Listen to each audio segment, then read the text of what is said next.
ನಮಸ್ಕಾರ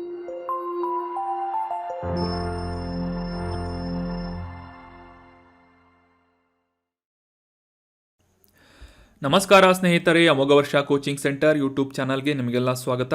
ಇವತ್ತಿನ ಪ್ರಮುಖವಾದಂತಹ ಕರೆಂಟ್ ಅಫೇರ್ಸ್ ಟಾಪಿಕ್ಗಳನ್ನು ಡಿಸ್ಕಸ್ ಮಾಡೋಣ. ಕಳೆದ ಸೆಷನ್ನಲ್ಲಿ ಕೇಳಲಾದಂತಹ ಪ್ರಶ್ನೆಯ ಸರಿಯಾದ ಉತ್ತರ ಏನು ಅಂತ ಮೊದಲು ತಿಳಿದುಕೊಳ್ಳೋಣ. ಈ ಕೆಳಗಿನ ಯಾವ ರಾಜ್ಯದಲ್ಲಿ ಇರುಳಾ ಬುಡಕಟ್ಟು ಸಮುದಾಯದ ಜನರನ್ನು ನಾವು ಕಾಣಬಹುದಾಗಿದೆ ಅಂತ ಪ್ರಶ್ನೆಯನ್ನು ಕೇಳಲಾಗಿತ್ತು. ಆಪ್ಷನ್ಗಳಲ್ಲಿ ಕರ್ನಾಟಕ, ತಮಿಳುನಾಡು, ಕೇರಳ ಅಥವಾ ಮೇಲಿನ ಎಲ್ಲವೂ ಅಂತ ಇದ್ದು ಸರಿಯಾದ ಉತ್ತರ ಏನು ಅಂತಂದರೆ ಆಪ್ಷನ್ 4 ಮೇಲಿನ ಎಲ್ಲ ರಾಜ್ಯಗಳಲ್ಲೂ ಕೂಡ, ಅಂದರೆ ಕರ್ನಾಟಕ, ತಮಿಳುನಾಡು, ಕೇರಳದಲ್ಲೂ ಕೂಡ ಈ ಇರುಳಾ ಬುಡಕಟ್ಟು ಜನರನ್ನು ನಾವು ಕಾಣಬಹುದಾಗಿದೆ. Option 4 is right answer. ರೀಸೆಂಟಾಗಿ ಈ ಇರುಳಾ ಬುಡಕಟ್ಟು ಸಮುದಾಯಕ್ಕೆ ಸೇರಿದಂತಹ ವ್ಯಕ್ತಿಗೆ ಮುಖ್ಯವಾಗಿ ಇವರ ಒಂದು ವಿಶೇಷ ಜ್ಞಾನವಾದಂತಹ ಹಾವು ಹಿಡಿಯುವಂತಹ ಒಂದು ಪರಿಣಿತಿಯನ್ನು ಹೊಂದಿದಂತಹ ವ್ಯಕ್ತಿಗೆ ಪದ್ಮಶ್ರೀ ಪ್ರಶಸ್ತಿಯನ್ನು ನೀಡಲಾಗಿತ್ತು. ಸೊ ಹೀಗಾಗಿ ಈ ಇರುಳಾ ಬುಡಕಟ್ಟು ಸಮುದಾಯದ ಕುರಿತಾದಂತಹ ಕೆಲವೊಂದಿಷ್ಟು ಮಾಹಿತಿಗಳನ್ನು ನಾವು ಡೀಟೇಲ್ ಆಗಿ ಒಂದು ಆರ್ಟಿಕಲ್ನಲ್ಲಿ ಕೂಡ ಡಿಸ್ಕಸ್ ಮಾಡಿದ್ವಿ. ಸೊ ಇವರ ಒಂದು ವಿಶೇಷವಾದಂತಹ ಜ್ಞಾನವಾದಂತಹ ಈ ಹಾವು ಹಿಡಿಯುವ ಮತ್ತು ಹಾವಿನ ಬಗ್ಗೆ ಇವರು ಹೊಂದಿದಂತಹ ಜ್ಞಾನದ ಉಪಯೋಗದಿಂದ ಸಾಕಷ್ಟು ಆ್ಯಂಟಿವೆನಮ್ ಅಥವಾ ಈ ಹಾವು ಕಡಿತದಿಂದ ಆಗುವಂತಹ ವಿಷದ ಒಂದು ಪರಿಣಾಮವನ್ನು ಕಡಿಮೆ ಮಾಡುವಂತಹ ಆ್ಯಂಟಿವೆನಮ್ ಅಥವಾ ಈ ವಿಷ ಪ್ರತಿರೋಧಕ ಔಷಧಿಯನ್ನು ತಯಾರು ಮಾಡುವಂತಹ ಕೈಗಾರಿಕೆಗಳಿಗೆ ಈ ಇರುಳಾ ಸಮುದಾಯದವರ ಅಥವಾ ಈ ಬುಡಕಟ್ಟು ಸಮುದಾಯದವರ ಜ್ಞಾನ ಸಾಕಷ್ಟು ಅವಶ್ಯಕವಾಗಿದೆ. ಸೊ ಹೀಗಾಗಿ ಇವರ ಒಂದು ಪ್ರತಿಭೆಯನ್ನು ಗುರುತಿಸಿ, ಪರಿಣಿತಿಯನ್ನು ಗುರುತಿಸಿ ಈ ಒಂದು ಸಮುದಾಯಕ್ಕೆ ಸೇರಿದಂತಹ ವ್ಯಕ್ತಿಗೆ ಪದ್ಮಶ್ರೀ ಪ್ರಶಸ್ತಿಯನ್ನು ನೀಡಲಾಗುತ್ತೆ. ಮುಖ್ಯವಾಗಿ ಕರ್ನಾಟಕ, ತಮಿಳುನಾಡು, ಕೇರಳ ರಾಜ್ಯದಲ್ಲಿ ಕಂಡುಬರುವಂತಹ ಈ ಇರುಳಾ ಬುಡಕಟ್ಟು ಸಮುದಾಯದವರನ್ನು ಸರ್ಕಾರದಿಂದ ದುರ್ಬಲ ಬುಡಕಟ್ಟು ಸಮುದಾಯ ಅಥವಾ ಪರ್ಟಿಕ್ಯುಲರ್ಲಿ ವಲ್ನರೇಬಲ್ ಟ್ರೈಬಲ್ ಗ್ರೂಪ್ಸ್ ಅಂತ ಗುರುತಿಸಲಾಗುತ್ತೆ. So that was about detailed information of Irula ಬುಡಕಟ್ಟು. ಸೊ ಮೇಲಿನ ಎಲ್ಲ ಅಂತ ಅಥವಾ ಆಪ್ಷನ್ 4 ಅಂತ ಕಮೆಂಟ್ ಮಾಡಿದಂತಹ ಎಲ್ಲ ಸ್ಟೂಡೆಂಟ್ಸ್ಗಳಿಗೆ ಕಾಂಗ್ರ್ಯಾಚುಲೇಷನ್ಸ್. ಮತ್ತು ಈ ಒಂದು ಆರ್ಟಿಕಲ್ಸ್ ಬಗ್ಗೆ ನೀವು ಒಪಿನಿಯನನ್ನು ಕಮೆಂಟ್ ಮಾಡಿದಂತಹ ಎಲ್ಲ ಸ್ಟೂಡೆಂಟ್ಸ್ಗಳಿಗೂ ಕೂಡ ಥ್ಯಾಂಕ್ ಯು ಸೋ ಮಚ್. ಇದೇ ರೀತಿಯಾಗಿ ನಿಮ್ಮ ಒಪಿನಿಯನ್ ಅಥವಾ ಸಜೆಷನ್ಗಳನ್ನು ಕಮೆಂಟ್ ಬಾಕ್ಸ್ನಲ್ಲಿ ಕಮೆಂಟ್ ಮಾಡ್ತಾಯಿರಿ ಮತ್ತು ಈ ಕಂಟೆಂಟನ್ನು ಎಲ್ಲ ಫ್ರೆಂಡ್ಸ್ಗಳ ಜೊತೆ ಶೇರ್ ಮಾಡ್ತಾಯಿರಿ ಅಂತ ಹೇಳ್ತಾ ಇವತ್ತಿನ ಪ್ರಶ್ನೆ ಏನು ಅಂತ ನೋಡೋಣ. ಈ ಕೆಳಗಿನ ಯಾವ ರಾಜ್ಯದಲ್ಲಿ ಒರಾಂಗ್ ಅನ್ನುವ ರಾಷ್ಟ್ರೀಯ ಉದ್ಯಾನವನ ಲೊಕೇಟ್ ಆಗಿದೆ ಅಂತ ಪ್ರಶ್ನೆ ಇದ್ದು ಆಪ್ಷನ್ಗಳಲ್ಲಿ ಕೆಲವೊಂದಿಷ್ಟು ರಾಜ್ಯಗಳ ಹೆಸರುಗಳನ್ನು ನೀಡಲಾಗಿದೆ. Assam, option 2 Arunachal Pradesh, option 3 Meghalaya, option 4 Tripura ಅಂತ ಇದ್ದು ಒರಾಂಗ್ ರಾಷ್ಟ್ರೀಯ ಉದ್ಯಾನವನ ಲೊಕೇಟ್ ಆದಂತಹ ರಾಜ್ಯ ಯಾವುದು ಅಂತ ಕಮೆಂಟ್ ಬಾಕ್ಸ್ನಲ್ಲಿ ಕಮೆಂಟ್ ಮಾಡಿ. ಮುಂದಿನ ಸೆಷನ್ನಲ್ಲಿ ಇದಕ್ಕೆ ಸಂಬಂಧಪಟ್ಟಂತಹ ಮಾಹಿತಿಗಳನ್ನು ಮತ್ತು ಈ ಒರಾಂಗ್ ರಾಷ್ಟ್ರೀಯ ಉದ್ಯಾನ ಎಲ್ಲಿದೆ ಅಂತ ಡೀಟೇಲ್ ಆಗಿ ಇದರ ಲೊಕೇಶನನ್ನು ಅಂಡರ್ಸ್ಟ್ಯಾಂಡ್ ಮಾಡ್ಕೊಳ್ಳೋಣ. ಇನ್ನು ಇವತ್ತಿನ ಆರ್ಟಿಕಲ್ಗೆ ಸಂಬಂಧಪಟ್ಟಂತಹ ಮೊದಲ ಪ್ರಶ್ನೆ ಏನು ಅಂತ ನೋಡೋದಾದರೆ, ಈ ಏಕತೆಯ ಪ್ರತಿಮೆ ಈ ಕೆಳಗಿನ ಯಾವ ನದಿಯ ದಡದಲ್ಲಿದೆ? ಸರ್ದಾರ್ ವಲ್ಲಭಭಾಯಿ ಪಟೇಲ್ ಅವರ ಏಕತೆಯ ಪ್ರತಿಮೆ ಅಥವಾ ಸ್ಟ್ಯಾಚ್ಯೂ ಆಫ್ ಯೂನಿಟಿ ಯಾವ ನದಿಯ ದಡದಲ್ಲಿ ನಿರ್ಮಾಣವಾಗಿದೆ ಅಂತ ಪ್ರಶ್ನೆ ಇದ್ದು ಆಪ್ಷನ್ಗಳಲ್ಲಿ Krishna, option 2 Godavari, option 3 Narmada, option 4 Sabarmati ನದಿ ಅಂತ ಇದೆ. ಸರಿಯಾದ ಉತ್ತರ ಏನು ಅಂತಂದರೆ ಗುಜರಾತ್ನಲ್ಲಿರುವಂತಹ ನರ್ಮದಾ ನದಿ, ಗುಜರಾತ್ನಲ್ಲಿ ಹರಿಯುವಂತಹ ನರ್ಮದಾ ನದಿಯ ದಡದಲ್ಲಿ ಈ ಸ್ಟ್ಯಾಚ್ಯೂ ಆಫ್ ಯೂನಿಟಿ ಅಥವಾ ಏಕತೆಯ ಪ್ರತಿಮೆ ಲೊಕೇಟ್ ಆಗಿದೆ, ನಿರ್ಮಾಣವಾಗಿದೆ. Option 3 is right answer.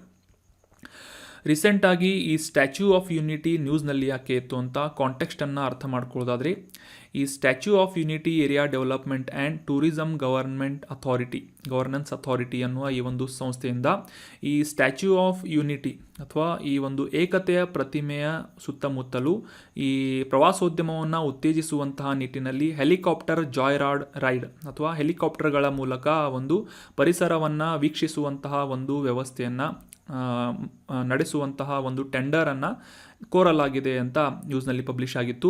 So ಹೀಗಾಗಿ ಈ ಏಕತೆಯ ಪ್ರತಿಮೆ ಅಥವಾ ಸ್ಟ್ಯಾಚ್ಯೂ ಆಫ್ ಯೂನಿಟಿ ವಿಶೇಷವಾದಂತಹ ಒಂದು ನೂತನವಾಗಿ ಇತ್ತೀಚೆಗೆ ಅಂದರೆ ಕೆಲವೊಂದಿಷ್ಟು ವರ್ಷಗಳ ಹಿಂದೆ ನಿರ್ಮಾಣವಾದಂತಹ ಒಂದು ಮೂರ್ತಿ ಅಥವಾ ಒಂದು ಸ್ಟ್ಯಾಚ್ಯೂ ಆಗಿದ್ದು ಇದರ ಕುರಿತಾದಂತಹ ಕೆಲವೊಂದಿಷ್ಟು ವಿಶೇಷ ಮಾಹಿತಿಗಳನ್ನು ಆಲ್ರೆಡಿ ನೀವು ತಿಳ್ಕೊಂಡಿರ್ಬೋದು, ಆದರೂ ಕೂಡ ಮತ್ತೊಮ್ಮೆ ರಿವೈಸ್ ಮಾಡ್ಕೊಳ್ಳೋಣ.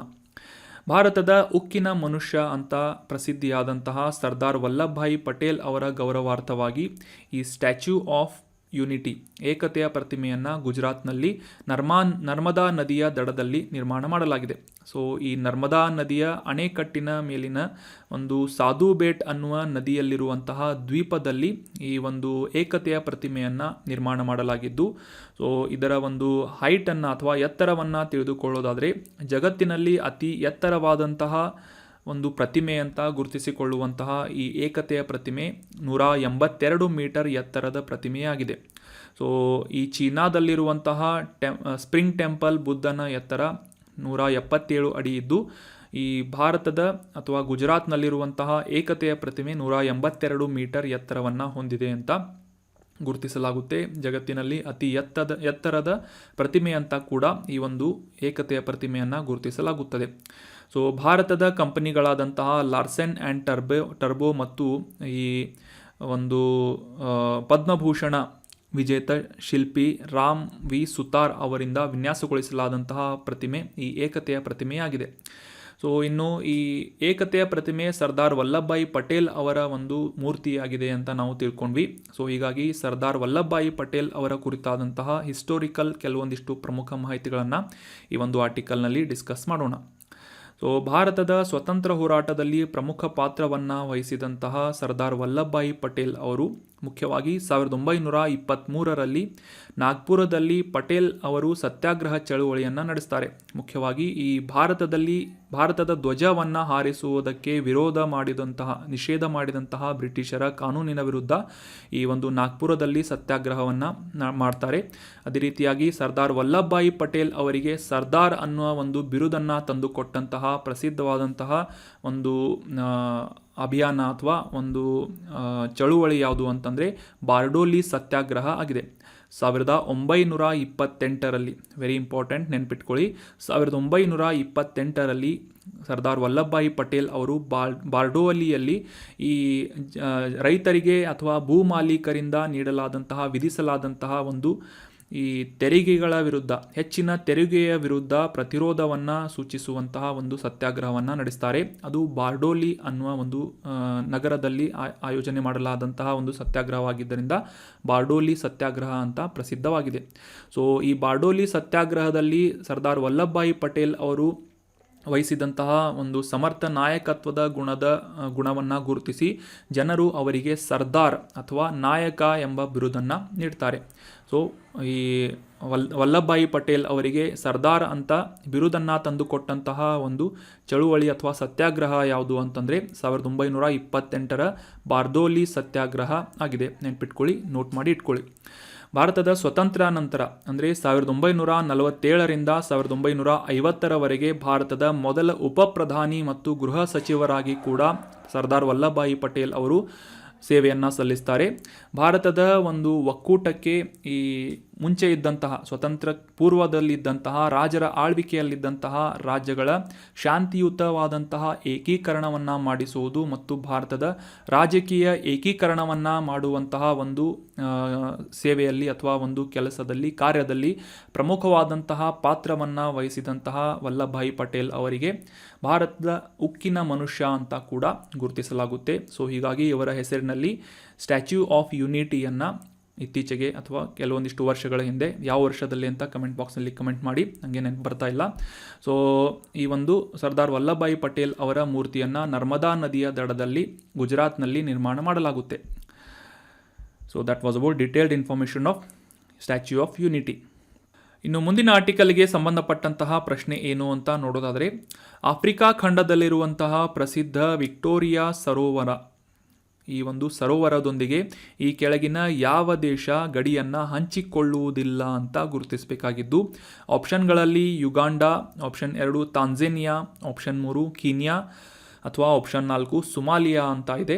ಸರಿಯಾದ ಉತ್ತರ ಏನು ಅಂತಂದರೆ ಆಪ್ಷನ್ 4 ಸುಮಾಲಿಯಾ ರಾಷ್ಟ್ರವನ್ನು ಹೊರತುಪಡಿಸಿ ಆಫ್ರಿಕಾ ಖಂಡದಲ್ಲಿರುವಂತಹ ಈ 3 ರಾಷ್ಟ್ರಗಳು ಯುಗಾಂಡ, ತಾಂಜೇನಿಯಾ ಮತ್ತು ಕೀನ್ಯಾ, ಈ 3 ದೇಶಗಳು ಕೂಡ ಈ ವಿಕ್ಟೋರಿಯಾ ಸರೋವರದೊಂದಿಗೆ ಗಡಿಗಳನ್ನು ಹಂಚಿಕೊಳ್ಳುತ್ತದೆ. So option 4 Somalia is right answer. ಇತ್ತೀಚೆಗೆ ಈ ವಿಕ್ಟೋರಿಯಾ ಸರೋವರ ನ್ಯೂಸ್ನಲ್ಲಿತ್ತು. ಯಾಕೆ ಅಂತ ಕಾಂಟೆಕ್ಸ್ಟನ್ನು ಅರ್ಥ ಮಾಡ್ಕೊಳ್ಳೋದಾದರೆ, ಈ ನೇಚರ್ ಅನ್ನುವ ಮ್ಯಾಗಝಿನ್ನ ಮುಖಾಂತರ ಒಂದು ಹೊಸ ವೈಜ್ಞಾನಿಕ ವರದಿಯನ್ನು ರೀಸೆಂಟಾಗಿ ಪಬ್ಲಿಷ್ ಮಾಡಲಾಗಿದ್ದು, ಈ ವಿಕ್ಟೋರಿಯಾ ಜಲಾನಯನ ಸರೋವರದ ಒಂದು ಪ್ರದೇಶದ ಸುತ್ತಮುತ್ತ ಇರುವಂತಹ ಜನರಿಗೆ ಮತ್ತು ಆ ಒಂದು ಸ್ಥಳದಲ್ಲಿ ವಾಸಿಸುವಂತಹ ಜೀವ ವೈವಿಧ್ಯತೆಗೆ ಆ ಒಂದು ಪ್ರದೇಶದಲ್ಲಿ ಆಗ್ತಾ ಇರುವಂತಹ ಒಂದು ತೀಕ್ಷ್ಣವಾದಂತಹ ಅಥವಾ ಎಕ್ಸ್ಟ್ರೀಮ್ ಆದಂತಹ ಮಳೆಯ ಬದಲಾವಣೆಯಿಂದ ಮತ್ತು ಇತರ ವಿಪರೀತ ಹವಾಮಾನ ಘಟನೆಗಳಿಂದ ಸಾಕಷ್ಟು ಬದಲಾವಣೆಗಳನ್ನು ಕಾಣಲಾಗ್ತಾ ಇದೆ ಈ ಒಂದು ಪರಿಸರದಲ್ಲಿ ಅಂತ ಈ ಒಂದು ಅಧ್ಯಯನದ ಮಾಹಿತಿಯನ್ನು ನೇಚರ್ ಮ್ಯಾಗಝಿನ್ನಲ್ಲಿ ರಿಪೋರ್ಟ್ ಮಾಡಲಾಗಿದೆ. ಸೊ ಈ ಒಂದು ರಿಪೋರ್ಟ್ನ ಪ್ರಕಾರ ಸುಮಾರು 40 ಮಿಲಿಯನ್ ನಿವಾಸಿಗಳು ಸಾಮಾನ್ಯ ಪ್ರವಾಹದಂತಹ ಹವಾಮಾನ ವೈಪರೀತ್ಯಗಳಿಂದ ಪ್ರಭಾವಿತರಾಗಿದ್ದಾರೆ. ಅಷ್ಟೇ ಅಲ್ಲದೆ ಈ ವಿಕ್ಟೋರಿಯಾ ಸರೋವರದ ಸುತ್ತಮುತ್ತ ಇರುವಂತಹ ರಾಷ್ಟ್ರಗಳಾದಂತಹ ಕೀನ್ಯಾ, ಯುಗಾಂಡ ಮತ್ತು ತಾಂಜೇನಿಯಾದಲ್ಲಿರುವಂತಹ ಸುಮಾರು 2 ಲಕ್ಷ ಜನರು ಮೈಗ್ರೆಂಟ್ ಆಗಿದ್ದಾರೆ ಅಥವಾ ಸ್ಥಳಾಂತರ ಹೊಂದಿದ್ದಾರೆ, ವಲಸೆ ಹೋಗಿದ್ದಾರೆ ಅಂತ ಕೂಡ ಈ ಒಂದು ಅಧ್ಯಯನವನ್ನು ಪಬ್ಲಿಷ್ ಮಾಡಲಾಗಿದೆ ಮ್ಯಾಗಝಿನ್ನಿಂದ. ಸೊ ಈ ಮ್ಯಾಗಝಿನ್ನಿಂದ ಕೆಲವೊಂದಿಷ್ಟು ವಿಷಯಗಳನ್ನು ಪಬ್ಲಿಷ್ ಮಾಡಿದರೂ ಕೂಡ ನಾವು ಇನ್ನೊಂದು ಆಸ್ಪೆಕ್ಟನ್ನು, ಇನ್ನೊಂದು ಪಾಯಿಂಟ್ ಆಫ್ ವ್ಯೂವನ್ನು ಅನಲೈಸ್ ಮಾಡಬೇಕಾಗುತ್ತೆ. ಏನು ಅಂತಂದರೆ, ಈ ಒಂದು ದೇಶಗಳಾದಂತಹ ಯುಗಾಂಡ ಆಗಿರ್ಬೋದು, ತಾಂಜೇನಿಯಾ ಆಗಿರ್ಬೋದು, ಕೀನ್ಯಾ ಆಗಿರ್ಬೋದು, ಈ ಒಂದು ಪ್ರದೇಶದಲ್ಲಿ ಸಾಕಷ್ಟು ಆರ್ಥಿಕವಾದಂತಹ ಮತ್ತು ಈ ರಾಜಕೀಯ ಅಸ್ಥಿರತೆಯನ್ನು ನಾವು ಮೇಲಿಂದ ಮೇಲೆ ಕಾಣ್ತಾ ಇರ್ತೇವೆ. ಸಾಕಷ್ಟು ದಂಗೆಗಳು ಕೂಡ ಇತ್ತೀಚೆಗೆ ಉಗಾಂಡದಲ್ಲಿ ಆಗಿದ್ವು. ಸೊ ಈ ಒಂದು ಕಾರಣದಿಂದ ಕೂಡ ಆ ಒಂದು ಜನರ ಮೈಗ್ರೇಷನ್ ಅಥವಾ ಜನರ ವಲಸೆ ಹೋಗುವಂತಹ ಪರಿಸ್ಥಿತಿಗಳು ಉಂಟಾಗಿರ್ಬೋದು ಅಂತ ನಾವು ಅಂಡರ್ಸ್ಟ್ಯಾಂಡ್ ಮಾಡ್ಕೊಳ್ಬೇಕಾಗುತ್ತೆ. ಆದರೆ ನೇಚರ್ನಲ್ಲಿ ಈಗ ನೇಚರ್ ಮ್ಯಾಗಝಿನ್ನಲ್ಲಿ ಇದಕ್ಕೆ ಕಾರಣ ಏನು ಅಂತಂದರೆ, ಈ ಒಂದು ವಿಕ್ಟೋರಿಯಾ ಜಲಾನಯನ ಸರೋವರದ ಸುತ್ತಮುತ್ತ ಇರುವಂತಹ ಮಳೆಯ ಬದಲಾವಣೆ ಮತ್ತು ವಿಪರೀತ ಹವಾಮಾನ ಕಾರಣ ಅಂತ ಈ ಒಂದು ಕಾರಣವನ್ನು ಅಥವಾ ಅಧ್ಯಯನವನ್ನು ಈ ಜನರ ಮುಂದೆ ಅಥವಾ ಪಬ್ಲಿಷ್ ಮಾಡಲಾಗಿದೆ. ಸೊ 2 ಪಾಯಿಂಟ್ ಆಫ್ ವ್ಯೂವನ್ನು ನಾವು ಅನಲೈಸ್ ಮಾಡಬೇಕಾಗುತ್ತೆ.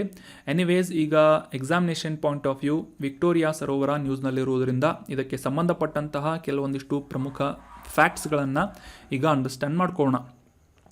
ವಿಶ್ವದ 2ನೇ ಅತಿ ದೊಡ್ಡ ಸಿಹಿ ನೀರಿನ ಸರೋವರವಾಗಿ ವಿಕ್ಟೋರಿಯಾ ಸರೋವರ ಗುರುತಿಸಿಕೊಳ್ಳುತ್ತೆ. ಸೊ ವಿಕ್ಟೋರಿಯಾ ಸರೋವರ ನೆನ್ಪಿಟ್ಕೊಳ್ಳಿ, 2ನೇ ಅತಿ ದೊಡ್ಡ ಸಿಹಿ ನೀರಿನ ಸರೋವರ ಆಫ್ರಿಕಾ ಖಂಡದ ಪೂರ್ವ ಭಾಗದಲ್ಲಿದೆ ಇದು.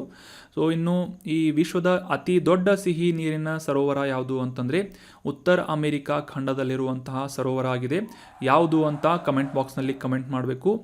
ಉತ್ತರ ಅಮೆರಿಕಾ ಖಂಡದಲ್ಲಿರುವಂತಹ ವಿಶ್ವದ ಅತಿ ದೊಡ್ಡ ಸಿಹಿ ನೀರಿನ ಸರೋವರ ಯಾವುದು ಅಂತ ತಿಳ್ಕೊಂಡು ಕಮೆಂಟ್ ಬಾಕ್ಸ್ನಲ್ಲಿ ಕಮೆಂಟ್ ಮಾಡಿ. ಹಿಂಟನ್ನು ಕೂಡ ನೀಡಿದ್ದೇನೆ, ಉತ್ತರ ಅಮೆರಿಕಾ ಖಂಡದಲ್ಲಿದೆ. ಸೊ 2ನೇ ಅತಿ ದೊಡ್ಡ ಸಿಹಿ ನೀರಿನ ಸರೋವರ ಯಾವುದು ಅಂತಂದರೆ ವಿಕ್ಟೋರಿಯಾ ಸರೋವರ. ಇದು ಆಫ್ರಿಕಾ ಖಂಡದ ಪೂರ್ವ ಭಾಗದಲ್ಲಿರುವಂತಹ ಮುಖ್ಯವಾಗಿ ತಾಂಜೇನಿಯಾ, ಉಗಾಂಡ, ಕೀನ್ಯಾದ ಗಡಿಗಳನ್ನು ಹಂಚಿಕೊಳ್ಳುವಂತಹ ಒಂದು ಸರೋವರವಾಗಿದೆ. ಸೊ ಈ ವಿಕ್ಟೋರಿಯಾ ಸರೋವರ ಬಿಳಿ ನೈಲ್ ನದಿ, ವೈಟ್ ನೈಲ್ ಅಂತ ಏನು ಕರಿತೇವೆ, ಬಿಳಿ ನೈಲ್ ನದಿಯ ಒಂದು ಮೂಲವಾಗಿ ಗುರುತಿಸಿಕೊಳ್ಳುತ್ತೆ. ಈ ಒಂದು ಇಮೇಜ್ನಲ್ಲಿ ನೋಡ್ಬೋದು ಕ್ಲಿಯರ್ ಆಗಿ ನೀವು.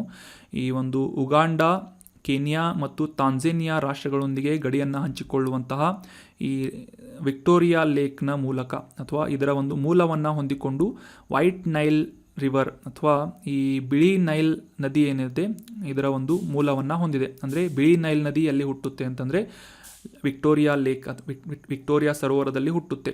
ಇದು ಮುಂದೆ ಹೋಗಿ ಸುಡಾನ್ನಲ್ಲಿ ನೀಲಿ ನೈಲ್ ನದಿಯೊಂದಿಗೆ ಸೇರಿಕೊಂಡು ಈ ಜಗತ್ತಿನಲ್ಲಿ ಅತಿ ಉದ್ದವಾದಂತಹ ನದಿಯಾದಂತಹ ನೈಲ್ ನದಿಯ ಒಂದು ಹುಟ್ಟಿಗೆ ಕಾರಣವಾಗುತ್ತವೆ. ಸೊ ನೆನ್ಪಿಟ್ಕೊಳ್ಳಿ, ಬ್ಲೂ ನೈಲ್ ರಿವರ್ ಮತ್ತು ವೈಟ್ ನೈಲ್ ರಿವರ್ ಇವುಗಳ ಒಂದು ಸಂಗಮದಿಂದ ಉಂಟಾದಂತಹ ಜಗತ್ತಿನ ಅತಿ ಉದ್ದವಾದಂತಹ ನದಿ ಯಾವುದು ಅಂತಂದರೆ ಆಫ್ರಿಕಾ ಖಂಡದಲ್ಲಿ ಹರಿಯುವಂತಹ ನೈಲ್ ನದಿ ಆಗಿದೆ. ಸೊ ನೆನ್ಪಿಟ್ಕೊಳ್ಳಿ, ವೆರಿ ಇಂಪಾರ್ಟೆಂಟ್ ಪಾಯಿಂಟ್. ಅದೇ ರೀತಿಯಾಗಿ ಈ ಸರೋವರ ವಿಶ್ವದ ಅತಿ ದೊಡ್ಡ ಸಿಹಿ ನೀರಿನ ಮೀನುಗಾರಿಕೆಯನ್ನು ಬೆಂಬಲಿಸುತ್ತದೆ. ಸೊ ಅಷ್ಟೇ ಅಲ್ಲದೆ ವರ್ಷಕ್ಕೆ ಸುಮಾರು 1 ಮಿಲಿಯನ್ ಟನ್ನಷ್ಟು ಮೀನುಗಳ ಉತ್ಪಾದನೆಗೆ ಕಾರಣವಾಗುವಂತಹ ಈ ಒಂದು ವಿಕ್ಟೋರಿಯಾ ಲೇಕ್ 4 ಮಿಲಿಯನ್ ಜನರ ಜೀವನೋಪಾಯವನ್ನು ಕೂಡ ಬೆಂಬಲಿಸುತ್ತದೆ. ಅಷ್ಟೇ ಅಲ್ಲದೆ 2 ಲಕ್ಷ ಜನರಿಗೆ ಉದ್ಯೋಗಾವಕಾಶವನ್ನು ಕೂಡ ಈ ಒಂದು ಮೀನುಗಾರಿಕೆಯಿಂದ ಹೊಂದಲಾಗುತ್ತದೆ ಅಂತ ಈ ವಿಕ್ಟೋರಿಯಾ ಸರೋವರದ ಕುರಿತಾದಂತಹ ಮಾಹಿತಿಗಳು ನಮಗೆ ಅಂಡರ್ಸ್ಟ್ಯಾಂಡ್ ಮಾಡ್ಕೊಳ್ಳೋದಕ್ಕೆ ಹೆಲ್ಪ್ ಆಗುತ್ತೆ. ಸೊ ಇದರ ಒಂದು ಈ ರೀತಿಯಾದಂತಹ ಒಂದು ಮಾಹಿತಿಗಳನ್ನು ನಿಮ್ಮ ಎಕ್ಸಾಮಿನೇಷನ್ ಅಥವಾ ಎಸ್ಸೆಗಳಲ್ಲಿ ಕೂಡ ಮೆನ್ಷನ್ ಮಾಡ್ತಾ ಇರಿ. ಯಾವ ರೀತಿಯಾಗಿ ಹವಾಮಾನ ಬದಲಾವಣೆಯಿಂದಾಗಿ ಈ ಜನರ ಜೀವನೋಪಾಯದ ಮೇಲೆ ಪರಿಣಾಮಗಳನ್ನು ಬೀರ್ತಾ ಇವೆ, ಯಾವ ರೀತಿಯಾಗಿ ಸರೋವರಗಳ ಒಂದು ಸರೋವರಗಳಲ್ಲಿ ಹೆಚ್ಚಿನ ನೀರಿನ ಉತ್ಪತ್ತಿಯಾಗಿ ಅಥವಾ ಮಳೆಯ ಪ್ಯಾಟರ್ನ್ಗಳಲ್ಲಿ ಕೆಲವೊಂದಿಷ್ಟು ಬದಲಾವಣೆಗಳಾಗಿ ಯಾವ ರೀತಿಯಾಗಿ ಪ್ರವಾಹದಂತಹ ಕೆಲವೊಂದಿಷ್ಟು ಪರಿಣಾಮಗಳನ್ನು ಬೀರ್ತಾ ಇದೆ. ಇದರಿಂದಾಗಿ ಜನರು ತಮ್ಮ ಆರ್ಥಿಕ ಪರಿಸ್ಥಿತಿಯನ್ನು ಅಥವಾ ತಮ್ಮ ಜೀವನೋಪಾಯವನ್ನು ಬಿಟ್ಟು ಬೇರೆ ಪ್ರದೇಶಗಳಿಗೆ ವಲಸೆ ಹೋಗಬೇಕಾದಂತಹ ಒಂದು ಅನಿವಾರ್ಯತೆ ಸೃಷ್ಟಿಯಾಗುತ್ತದೆ ಅಂತ ಈ ಒಂದು ನೇಚರ್ ಮ್ಯಾಗಝಿನ್ನಲ್ಲಿ ಪ್ರಕಟವಾಗಿತ್ತು ಅಥವಾ ಪಬ್ಲಿಷ್ ಮಾಡಲಾಗಿತ್ತು ಅಂತ ಈ ಒಂದು ಪಾಯಿಂಟನ್ನು ಕೂಡ ಸಿಂಪಲ್ಲಾಗಿ 1-2 ಲೈನ್ಸಲ್ಲಿ ನೀವು ಮೆನ್ಷನ್ ಮಾಡ್ಬೋದಾಗಿದೆ. ಸೊ ನೆನ್ಪಿಟ್ಕೊಳ್ಳಿ, ವಿಶ್ವದ 2ನೇ ಅತಿ ದೊಡ್ಡ ಸಿಹಿ ನೀರಿನ ಸರೋವರ ವಿಕ್ಟೋರಿಯಾ ಸರೋವರ ಆಗಿದೆ. ಮೊದಲನೇ ಅತಿ ದೊಡ್ಡ ಸರೋವರ ಯಾವುದು ಅಂತಂದರೆ, ಸಿಹಿ ನೀರಿನ ಸರೋವರ ಯಾವುದು ಅಂತ ಕಮೆಂಟ್ ಬಾಕ್ಸ್ನಲ್ಲಿ ಕಮೆಂಟ್ ಮಾಡಬೇಕು. ಸೊ ಮ್ಯಾಪ್ನಲ್ಲಿ ಆಲ್ರೆಡಿ ನಾವು ನೋಡಿದಂಗೆ ಈ ಲೇಕ್ ವಿಕ್ಟೋರಿಯಾದ ಗಡಿಯನ್ನು ಹಂಚಿಕೊಳ್ಳುವಂತಹ ರಾಷ್ಟ್ರಗಳು ಆಫ್ರಿಕಾದ ಪೂರ್ವ ಭಾಗದಲ್ಲಿರುವಂತಹ ಯುಗಾಂಡ, ಕೆನ್ಯಾ ಮತ್ತು ತಾಂಜೇನಿಯಾ. ಇದು ಲೇಕ್ ವಿಕ್ಟೋರಿಯಾ ಆಗಿದೆ. ಸೊ ಮುಂದಿನ ಆರ್ಟಿಕಲ್ಗೆ ಸಂಬಂಧಪಟ್ಟಂತಹ ಪ್ರಶ್ನೆ, ಅಸ್ಸಾಂ ರೈಫಲ್ಸ್ ಅನ್ನುವ ಸಶಸ್ತ್ರ ಪಡೆಯನ್ನು ಈ ಕೆಳಗಿನ ಯಾವ ವರ್ಷದಲ್ಲಿ ಸ್ಥಾಪಿಸಲಾಯಿತು ಅಂತ ಪ್ರಶ್ನೆ ಇದ್ದು, ಆಪ್ಷನ್ಗಳಲ್ಲಿ 1835, ಆಪ್ಷನ್ 2 1950, ಆಪ್ಷನ್ 3 1965 ಅಥವಾ ಆಪ್ಷನ್ 4 1982 ಅಂತ ಇದೆ. ಸರಿಯಾದ ಉತ್ತರ ಏನು ಅಂತಂದರೆ ಆಪ್ಷನ್ 1 1835 ಆಗಿದೆ. Option 1 is right answer. ಸಿಂಪಲ್ಲಾಗಿ ನೀವು ಈ ಅಸ್ಸಾಂ ರೈಫಲ್ಸನ್ನು ಭಾರತದ ಸ್ವತಂತ್ರ ಪೂರ್ವದಲ್ಲಿ ಸ್ಥಾಪಿಸಲಾಗಿತ್ತು ಅಂತ ನೆನ್ಪಿಟ್ಕೊಂಡ್ರೆ ಸಾಕು. ಈ ಒಂದು ಆಪ್ಷನ್ಗಳನ್ನು ಎಲಿಮಿನೇಟ್ ಮಾಡಿಬಿಟ್ಟು 1835 ಅಂತ ಸಿಂಪಲ್ಲಾಗಿ ಟಿಕ್ ಮಾಡ್ಬೋದಾಗಿದೆ. So Assam Rifles 1835 is right answer. ಕಾಂಟೆಕ್ಸ್ಟನ್ನು ಮೊದಲಿಗೆ ಅರ್ಥ ಮಾಡ್ಕೊಳ್ಳೋದಾದರೆ, ಇತ್ತೀಚೆಗೆ ಈ ಮಣಿಪುರದಲ್ಲಿರುವಂತಹ ದಂಗೆಗಳ ಕಾರಣಕ್ಕಾಗಿ ಈ ಮಣಿಪುರದ ರಾಷ್ಟ್ರೀಯ ಹೆದ್ದಾರಿಯಲ್ಲಿ ಇರುವಂತಹ ಸೇತುವೆಯನ್ನು ಸಂರಕ್ಷಣೆ ಮಾಡುವಂತಹ ನಿಟ್ಟಿನಲ್ಲಿ ಈ ಅಸ್ಸಾಂ ರೈಫಲ್ನ ಸಶಸ್ತ್ರ ಪಡೆಗಳ ಸೈನಿಕರನ್ನು, ಹೆಚ್ಚುವರಿ ಪಡೆಗಳನ್ನು ಡೆಪ್ಲಾಯ್ ಮಾಡಲಾಗ್ತಾ ಇದೆ ಈ ಒಂದು ಸೇತುವೆಯ ಸುತ್ತಮುತ್ತ ಅಂತ ನ್ಯೂಸ್ನಲ್ಲಿ ಪಬ್ಲಿಷ್ ಆಗಿತ್ತು.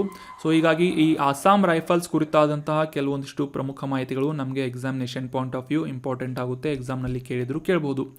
ಸೊ ಈ ಅಸ್ಸಾಂ ರೈಫಲ್ಸ್ ಬಗ್ಗೆ ತಿಳ್ಕೊಳ್ಳೋದಾದರೆ, ಕೇಂದ್ರೀಯ ಸಶಸ್ತ್ರ ಪೊಲೀಸ್ ಪಡೆಗಳಲ್ಲಿ ಪ್ರಸಿದ್ಧವಾದಂತಹ ಈ ಅಸ್ಸಾಂ ರೈಫಲ್ಸ್ ಈಶಾನ್ಯದಲ್ಲಿ, ಅಂದರೆ ಭಾರತದ ಈಶಾನ್ಯದಲ್ಲಿ ಪ್ರಮುಖವಾದಂತಹ ಬಂಡಾಯ ನಿಗ್ರಹ ಪಡೆಯಾಗಿ ಗುರುತಿಸಿಕೊಳ್ಳುತ್ತೆ. ಅಂದರೆ ಕೌಂಟರ್ ಇನ್ಸರ್ಜೆನ್ಸಿ ಫೋರ್ಸಸ್ ಆಗಿ ಈ ಅಸ್ಸಾಂ ರೈಫಲ್ಸ್ ಗುರುತಿಸಿಕೊಳ್ಳುತ್ತೆ.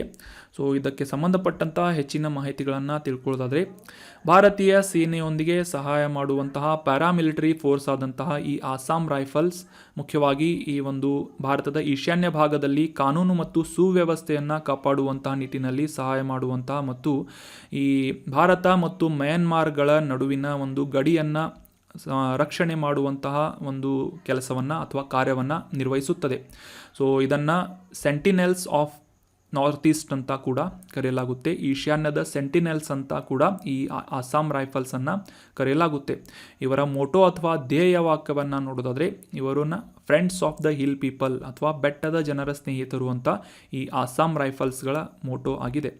1835ರಲ್ಲಿ ಸ್ಥಾಪನೆಯಾದಂತಹ, ಅಂದರೆ ಭಾರತದ ಸ್ವತಂತ್ರ ಪೂರ್ವದಲ್ಲಿ ಸ್ಥಾಪನೆಯಾದಂತಹ ಒಂದು ಸಶಸ್ತ್ರ ಪಡೆ ಪ್ಯಾರಾಮಿಲಿಟರಿ ಫೋರ್ಸ್ ಅಸ್ಸಾಂ ರೈಫಲ್ಸ್ ಆಗಿದ್ದು, ಇದರ ಮುಖ್ಯ ಹೆಡ್ ಕ್ವಾರ್ಟರ್ ಎಲ್ಲಿದೆ ಅಂತಂದರೆ ಮೇಘಾಲಯದ ಶಿಲಾಂಗ್ನಲ್ಲಿ ಇದರ ಮುಖ್ಯ ಕಚೇರಿ ಲೊಕೇಟ್ ಆಗಿದೆ. ಸೊ ಸದ್ಯಕ್ಕೆ ಇದರ ಅಡಿಯಲ್ಲಿ 65,000ಕ್ಕೂ ಹೆಚ್ಚು ಸಿಬ್ಬಂದಿಯನ್ನು ಈ ಒಂದು ಅಸ್ಸಾಂ ರೈಫಲ್ಸ್ನಲ್ಲಿ ರಿಕ್ರೂಟ್ಮೆಂಟ್ ಮಾಡಲಾಗಿದೆ ಅಂತ ನಾವು ಅಂಡರ್ಸ್ಟ್ಯಾಂಡ್ ಮಾಡ್ಕೋಬೋದು.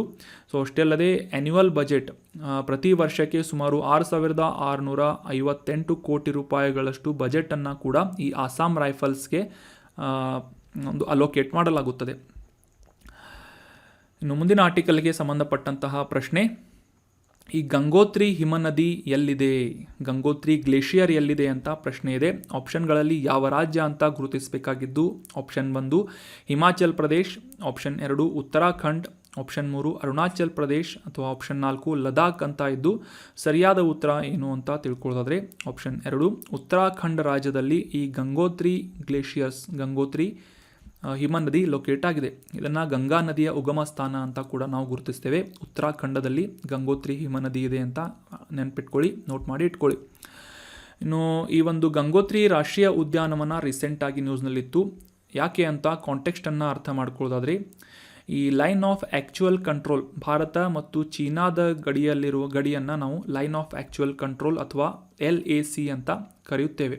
ಸೊ ಈ ಒಂದು ಪ್ರದೇಶದಲ್ಲಿ ಹೊಸ ಬಂಕರ್ಗಳನ್ನು ಮತ್ತು ಹೊರಗಿನ ಒಂದು ಠಾಣೆಗಳನ್ನು ನಿರ್ಮಾಣ ಮಾಡುವಂತಹ ಒಂದು ಅವಶ್ಯಕತೆ ಇರುವುದರಿಂದ ಈ ಗಂಗೋತ್ರಿ ರಾಷ್ಟ್ರೀಯ ಉದ್ಯಾನವನದಲ್ಲಿ ಆ ಒಂದು ಅಧಿಕಾರಿಗಳಿಂದ ಸುಮಾರು 50 ಹೆಕ್ಟೇರ್ ಭೂಮಿಯನ್ನು ಭಾರತೀಯ ಸೇನೆ ಮತ್ತು ಇಂಡೋ ಟಿಬೇಟಿಯನ್ ಬಾರ್ಡರ್ ಪೊಲೀಸ್ ಅಥವಾ ITBPಗೆ ವರ್ಗಾಯಿಸಲಾಗಿದೆ. ಈ ಒಂದು 50 ಹೆಕ್ಟೇರ್ ಪ್ರದೇಶವನ್ನು ಅಂತ ನ್ಯೂಸ್ನಲ್ಲಿ ಪಬ್ಲಿಷ್ ಆಗಿತ್ತು. ಸೊ ಈ LACಯಲ್ಲಿ ಅಂದರೆ ಲೈನ್ ಆಫ್ ಆ್ಯಕ್ಚುಯಲ್ ಕಂಟ್ರೋಲ್ನಲ್ಲಿ ಭಾರತದ ಒಂದು ಸೆಕ್ಯುರಿಟಿಯನ್ನು, ಭದ್ರತೆಯನ್ನು ಮತ್ತು ಸಂರಕ್ಷಣೆಯನ್ನು ಮಾಡುತ್ತಿರುವಂತಹ ಸೈನಿಕರಿಗೆ ಬಂಕರ್ಗಳನ್ನು ಮತ್ತು ಕೆಲವೊಂದಿಷ್ಟು ಇನ್ಫ್ರಾಸ್ಟ್ರಕ್ಚರ್ಗಳನ್ನು ನಿರ್ಮಾಣ ಮಾಡುವಂತಹ ಒಂದು ಅವಶ್ಯಕತೆ ಇರುವುದರಿಂದ ಈ 50 ಹೆಕ್ಟೇರ್ ಪ್ರದೇಶವನ್ನು ಈ ಗಂಗೋತ್ರಿ ರಾಷ್ಟ್ರೀಯ ಉದ್ಯಾನವನದಿಂದ ಈ ರಾಷ್ಟ್ರೀಯ ಉದ್ಯಾನವನದ ಅಧಿಕಾರಿಗಳಿಂದ ವರ್ಗಾಯಿಸಲಾಗಿದೆ ಭಾರತೀಯ ಸೇನೆ ಮತ್ತು ITBP ಸೇನೆಗೆ ಅಂತ ನ್ಯೂಸ್ನಲ್ಲಿ ಪಬ್ಲಿಷ್ ಆಗಿತ್ತು. ಸೊ ಹೀಗಾಗಿ ಈ ಗಂಗೋತ್ರಿ ರಾಷ್ಟ್ರೀಯ ಉದ್ಯಾನವನ ನ್ಯೂಸ್ನಲ್ಲಿರೋದ್ರಿಂದ ಇದಕ್ಕೆ ಸಂಬಂಧಪಟ್ಟಂತಹ ಕೆಲವೊಂದಿಷ್ಟು ಫ್ಯಾಕ್ಟ್ಸ್ಗಳು ನಮಗೆ examination point of view important ಆಗುತ್ತೆ. ಸೊ ಅವುಗಳನ್ನು ಈಗ ಡಿಸ್ಕಸ್ ಮಾಡೋಣ.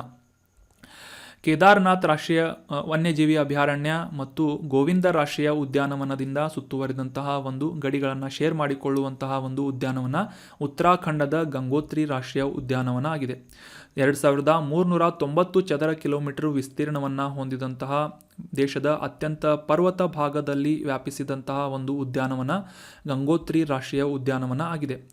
ಸೊ ಅಷ್ಟೇ ಅಲ್ಲದೆ ಈ ಉದ್ಯಾನವನ ಮುಖ್ಯವಾಗಿ ಪೂರ್ವ ಹಿಮಾಲಯ ಪ್ರದೇಶದಲ್ಲಿನ ಗರ್ವಾಲ್ ಹಿಮಾಲಯನ್ ಗಂಗೋತ್ರಿ ಗುಂಪಿನ ಒಂದು ಭಾಗವಾಗಿ ಗುರುತಿಸಿಕೊಳ್ಳುತ್ತೆ. ಅಷ್ಟೇ ಅಲ್ಲದೆ ಈ ಗಂಗೋತ್ರಿ ರಾಷ್ಟ್ರೀಯ ಉದ್ಯಾನವನದಲ್ಲಿ ಗಂಗಾ ನದಿಯ ಉಗಮ ಸ್ಥಾನವಾಗಿ ಗುರುತಿಸಿಕೊಳ್ಳುವಂತಹ, ಈ ಗಂಗಾ ನದಿಗೆ ಸಾಕಷ್ಟು ಮೂಲಗಳಿದ್ರೂ ಕೂಡ ಅದರಲ್ಲಿ ಮುಖ್ಯವಾಗಿ ಈ ಗಂಗೋತ್ರಿ ಹಿಮನದಿ ಅಂತ ಈ ಒಂದು ಗಂಗಾ ನದಿಯ ಉಗಮ ಸ್ಥಾನವನ್ನು ನಾವು ಪುಸ್ತಕದಲ್ಲಿ ಅಥವಾ ಸ್ಕೂಲ್ ಕಾಲೇಜ್ಗಳಲ್ಲಿ ಓದಿರ್ತೇವೆ. ಸೊ ಹೀಗಾಗಿ ನೆನ್ಪಿಟ್ಕೊಳ್ಳಿ, ಗಂಗೋತ್ರಿ ಗ್ಲೇಷಿಯರ್ ಎಲ್ಲಿದೆ ಅಂತಂದರೆ ಉತ್ತರಾಖಂಡದಲ್ಲಿದೆ.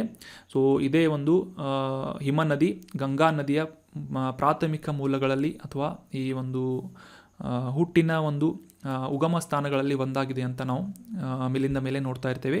ಸೊ ಅದೇ ರೀತಿಯಾಗಿ ಈ ಒಂದು ಪ್ರದೇಶದಲ್ಲಿ ಕಂಡುಬರುವಂತಹ ಸಸ್ಯವರ್ಗವನ್ನು ನೋಡೋದಾದರೆ ಸಬ್ ಆಲ್ಪೈನ್ ಕೋನಿಫರ್ ಕಾಡುಗಳು ಅಥವಾ ಈ ಶಂಕುವಿನ ಆಕೃತಿಯಂತಹ ಈ ಮರಗಳನ್ನು ಹೆಚ್ಚಾಗಿ ಈ ಒಂದು ಪ್ರದೇಶದಲ್ಲಿ ನಾವು ಕಾಣಬಹುದಾಗಿದ್ದು, ಈ ಒಂದು ಆಲ್ಪೈನ್ ಪೊದೆಗಳನ್ನು ಮತ್ತು ಎತ್ತರದ ಪ್ರದೇಶದಲ್ಲಿನ ಪಶ್ಚಿಮ ಹಿಮಾಲಯ ಪ್ರದೇಶದಲ್ಲಿರುವಂತಹ ಕೆಲವೊಂದಿಷ್ಟು ಆಲ್ಪೈನ್ ಹುಲ್ಲುಗಾವಲುಗಳನ್ನು, ಆ ಒಂದು ಸಸ್ಯವರ್ಗವನ್ನು ಈ ಗಂಗೋತ್ರಿ ರಾಷ್ಟ್ರೀಯ ಉದ್ಯಾನವನದಲ್ಲಿ ನಾವು ಕಾಣಬಹುದಾಗಿದೆ. ಸೊ ಈ ರೀತಿಯಾದಂತಹ ಶಂಕುವಿನ ಆಕೃತಿಯ ಆಲ್ಪೈನ್ ಮರಗಳನ್ನು ಹೆಚ್ಚಾಗಿ ನಾವು ಈ ಗಂಗೋತ್ರಿ ರಾಷ್ಟ್ರೀಯ ಉದ್ಯಾನವನದಲ್ಲಿ ಕಾಣಬಹುದಾಗಿದೆ. ಇನ್ನು ಇಲ್ಲಿ ಕಂಡುಬರುವಂತಹ ಪ್ರಾಣಿ ವರ್ಗವನ್ನು ನೋಡೋದಾದರೆ ತೀವ್ರವಾಗಿ ಅಳಿವಿನಂಚಿನಲ್ಲಿರುವಂತಹ ಹಿಮಚಿರತೆ, ಬ್ರೌನ್ ಬೇರ್ ಅಥವಾ ಕಂದು ಕರಡಿ, ನೀಲಿ ಕುರಿ, ಕಸ್ತೂರಿ ಜಿಂಕೆ, ಏಷ್ಯನ್ ಕಪ್ಪು ಕರಡಿ ಮತ್ತು ಹಿಮಾಲಯನ್ ಟಹರ್ಗಳನ್ನು ಹೆಚ್ಚಾಗಿ ಈ ಒಂದು ಗಂಗೋತ್ರಿ ರಾಷ್ಟ್ರೀಯ ಉದ್ಯಾನವನದಲ್ಲಿ ನಾವು ಕಾಣಬಹುದಾಗಿದೆ. So that was about detailed information of Gangotri National Park. That was all about today's discussion. ಈಗ ಡಿಸ್ಕಸ್ ಮಾಡಲಾದಂಥ ಎಲ್ಲ ಆರ್ಟಿಕಲ್ಸ್ಗಳನ್ನು ಮತ್ತೊಮ್ಮೆ ರಿವೈಸ್ ಮಾಡಿಬಿಡೋಣ. ಮೊದಲನೇ ಆರ್ಟಿಕಲ್ನಲ್ಲಿ ನಾವು ಈ ಭಾರತದ ಏಕತೆಯ ಪ್ರತಿಮೆಯ ಕುರಿತಾದಂತಹ ಡೀಟೇಲ್ ಮಾಹಿತಿಗಳನ್ನು ಮತ್ತು ಸರ್ದಾರ್ ವಲ್ಲಭಭಾಯಿ ಪಟೇಲ್ ಅವರ ಜೀವನದ ಕೆಲವೊಂದಿಷ್ಟು ವಿಷಯಗಳನ್ನು ಡಿಸ್ಕಸ್ ಮಾಡಿದ್ವಿ. Examination point of view important ಆದಂತಹ ಮಾಹಿತಿಯನ್ನು ಡಿಸ್ಕಸ್ ಮಾಡಿದ್ವಿ. ಸೊ ಅದಾದ ನಂತರ ಈ ಆಫ್ರಿಕಾ ಖಂಡದಲ್ಲಿರುವಂತಹ ವಿಕ್ಟೋರಿಯಾ ಸರೋವರದ ಕುರಿತಾದಂತಹ ಡೀಟೇಲ್ ಮಾಹಿತಿಗಳನ್ನು ಡಿಸ್ಕಸ್ ಮಾಡಿದ್ವಿ. ನಂತರದ ಆರ್ಟಿಕಲ್ನಲ್ಲಿ ಆಸಾಂ ರೈಫಲ್ಸ್ ಸಶಸ್ತ್ರ ಪಡೆಯ ಕುರಿತಾದಂತಹ ಮಾಹಿತಿಗಳನ್ನು ಡಿಸ್ಕಸ್ ಮಾಡಿದ್ವಿ. ನಂತರದ ಆರ್ಟಿಕಲ್ನಲ್ಲಿ ಉತ್ತರಾಖಂಡದಲ್ಲಿರುವಂತಹ ಗಂಗೋತ್ರಿ ರಾಷ್ಟ್ರೀಯ ಉದ್ಯಾನವನದ ಕುರಿತಾದಂತಹ ಮಾಹಿತಿಗಳನ್ನು ಡಿಸ್ಕಸ್ ಮಾಡಿದ್ವಿ. So that was all about today's discussion. Thank you so much for joining the discussion. ಈ ಒಂದು ಡಿಸ್ಕಷನ್ನಲ್ಲಿ ಕೇಳಲಾದಂತಹ ಪ್ರಶ್ನೆಗಳಿಗೆ ಕಮೆಂಟ್ ಬಾಕ್ಸ್ನಲ್ಲಿ ಕಮೆಂಟ್ ಮಾಡಿ. ಅದೇ ರೀತಿಯಾಗಿ ಈ ಒಂದು ಕಂಟೆಂಟನ್ನು ನಿಮ್ಮ ಎಲ್ಲ ಫ್ರೆಂಡ್ಸ್ಗಳು ಮತ್ತು ಅಸ್ಪಿರೆಂಟ್ಸ್ಗಳ ಜೊತೆ ಶೇರ್ ಮಾಡಿ ಅಂತ ಹೇಳ್ತಾ thank you so much for joining the discussion. Have a nice day.